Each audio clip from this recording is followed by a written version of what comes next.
Hello, everyone, and welcome back to the Praxis Speech Sister Show podcast. My name is Melanie Evans.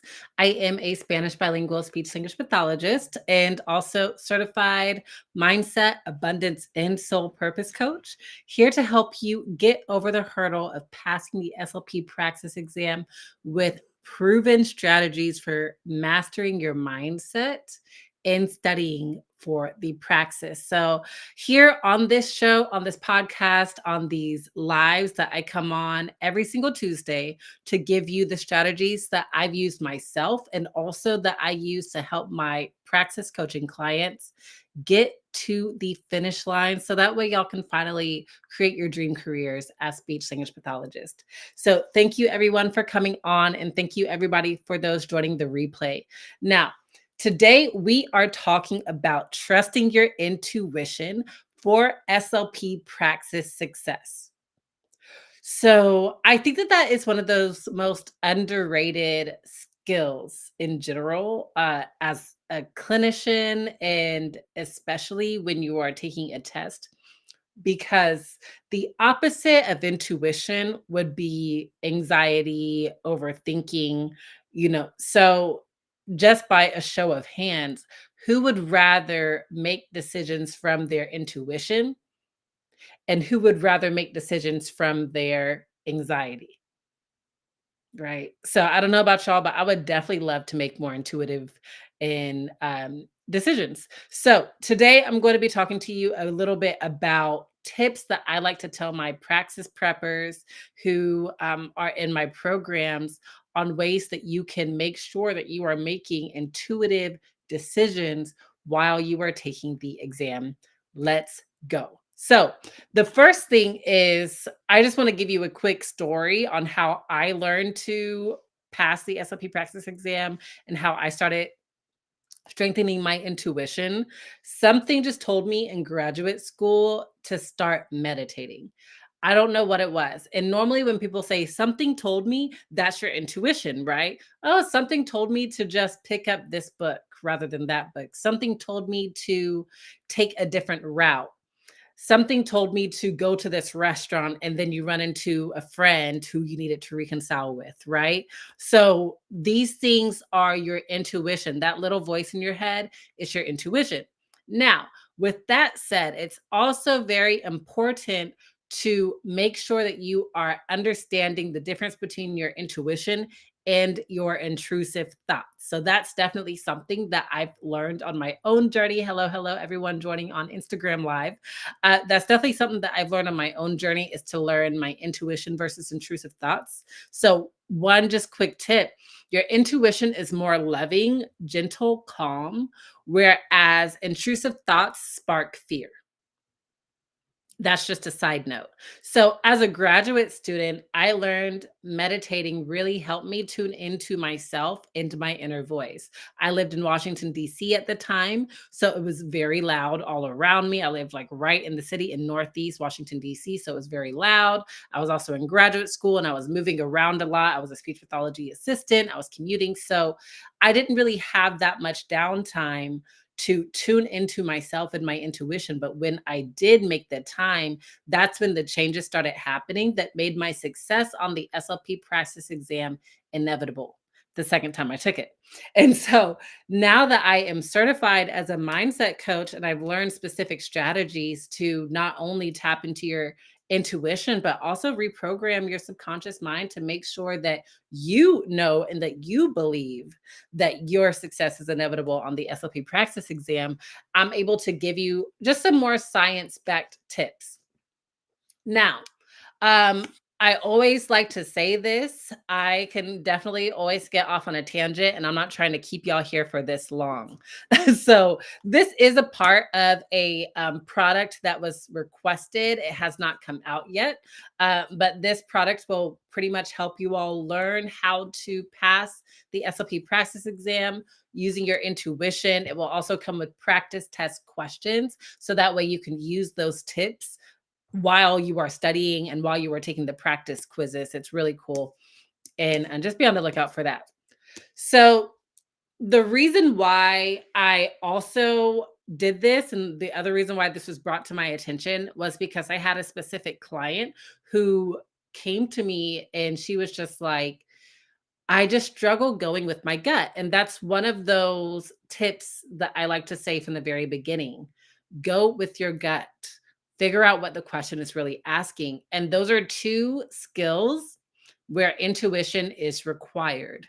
So she said that she just kept second guessing herself when taking the quizzes. And so what we did was use techniques like EFT tapping. I also had her go through a meditation where she got to visualize her success on the SLP Praxis exam.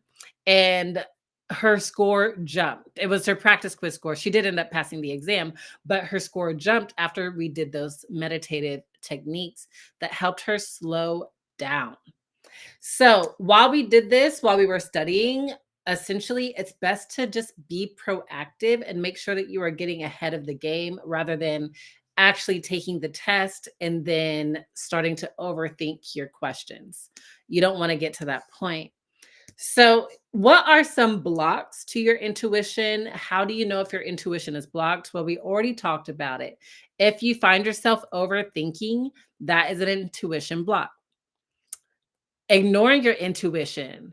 So, just for example, you might have an idea come in your head and you might decide, let me go ahead and tell that friend about my idea, or let me just kind of run it by a friend, run it by a family member, and see if this idea is valid. While sometimes that could be a good idea to do, most times it's really not, because that idea that came in your head is for you to carry out. And so if you go and if you tell someone else, that's kind of your way of second guessing yourself. Imagine Imagine someone, going up to you and saying, "Hey," and this is actually this is actually a real story. So I'm actually Bow Wow's cousin. I do not know Lil Bow Wow, and I might be dating myself. I do not know him at all, but I just grew up learning. My dad was like, "Yeah, that's your cousin. He's one of your cousins." I'm like, "That's so cool." So of course, as a fifth grader, I'm telling everyone, Lil Bow Wow is my cousin. And I had a friend who actually ended up calling my dad and, like, confirming, which is so weird in hindsight, but she ended up calling my dad, like, to confirm that Lil Bow Wow was my cousin. And a lot of times, well, first of all, what that told me was she didn't trust me. She didn't trust that what I said was true. And so kind of think about that as almost like God, so think Tomorrow it. in Broken Oh, Arrow, hold you'll see on. some sun and thunderstorms and can expect a high of 84 degrees Fahrenheit and a low of I 54 don't know. I degrees. might have to change the time because my Alexa likes to tell me the weather at this time. But so just really think of it like that. Like just like how my friend went and called my dad when I already told her that Bow Wow was my cousin. Think of this with your praxis plans. So your intuition is like, hey, this is actually the correct answer. And then you're like, and then you start overthinking it. You're telling yourself that you cannot trust yourself. And so ultimately, just to paint the big picture for you, this could impact you when you are actually in clinical decisions and in clinical situations. When your intuition is like, this is the best outcome or a treatment method for the student, for this client. But then you're like, oh, well, I don't know. I'm a clinical fellow. I don't really feel as confident in my skills. And then you decide to go a different way. Then it will take you a bit longer to be quicker with your decisions. Um, in the upcoming mini course, I talk about other blocks to your intuitions, but that is the main one. If you ignore your intuition, then you are really blocking yourself from trusting it. Also, I'll just give one huge one. Your diet does play a big role in that. There is research that says what you eat impacts your brain and your mental health. So if you are eating things that actually cause your stomach upset or that's not good for your stomach, the bacteria in your stomach actually does go to your brain and your cognitive function, and you won't be able to really move through the test taking process or the study process with ease. Okay. So be sure that you are caring for yourself during this time. I'm not going to get off on a tangent on that. So, the biggest tip that I have for you in combating intuition blocks is to answer each question as quick as possible. I talk about more tips like this in the masterclass, but this is the tip that I feel is key and that you can start implementing right now. For example, when you're taking the practice quizzes on my Instagram page, answer each question as quick as possible. My mentor, when I was studying for the exam, she said that you shouldn't spend more than 60 seconds on a question. And that's exactly what I say to my clients who are taking the practice quiz. I'm like, "Okay, you spent way too long on that question. It's been a minute and 30 seconds.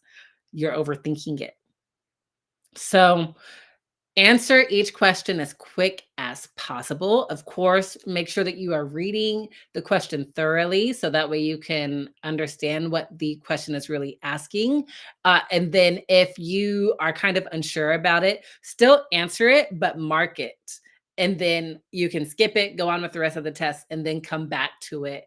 And people have said to me, "Oh, well, when I go back to it, I think I just changed it too much." Well, that is when you really do just have to trust your intuition, answer the question as quick as possible, and take the time to really study these concepts. Really take the time to do practice quizzes and practice exams before you actually go into test day. So that way you're already ahead of the game. You have the skill on lock. Well, I hope that this helped you. This is the end of Praxis Speech Sister Tuesdays. If you are interested in working with me, please DM me at Praxis Speech Sister on Instagram, and I would love to set up a free consultation call. I'm currently taking one on one clients for the summertime. And then, if you are not ready to do one on one coaching yet, if you just kind of want to get your feet wet. Maybe you are graduating in 2025, which, by the way, congratulations to the 2024 graduates. You did it. But if you are graduating next year, or maybe you just started graduate school, then I highly recommend checking out my free mini course. That course will help you break down your current mindset and essentially create a whole new mindset and identity that will help make your practice success inevitable. And I also throw in some great study tips as well. All right, fam. Well, I will see you next Tuesday, and I hope you all have a great evening. Bye.